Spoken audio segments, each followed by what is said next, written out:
Welcome to UNV Academy. I'm David. In this video, I'll be introducing two Uniview analog cameras. They have the shape in bullet and turret.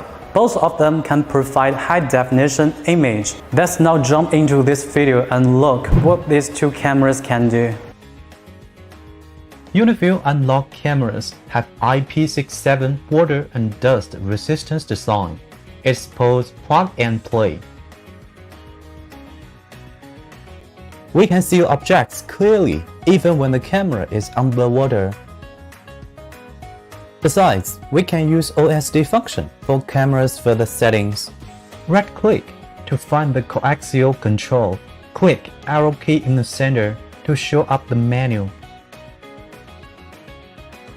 Use the direction keys around to navigate the detailed configurations.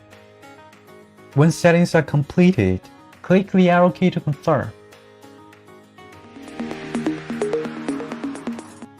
Uniview analog cameras do work with the back-end XVR to realize some advanced functions as well.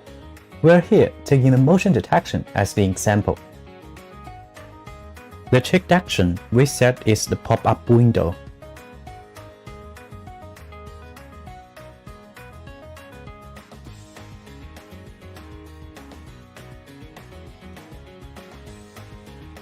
Now we can see when the pedestrian enters the selected area, the pop-up window will appear. With the superior durability and easiness of operation, Uniview analog cameras can definitely provide you with magnificent surveillance experience.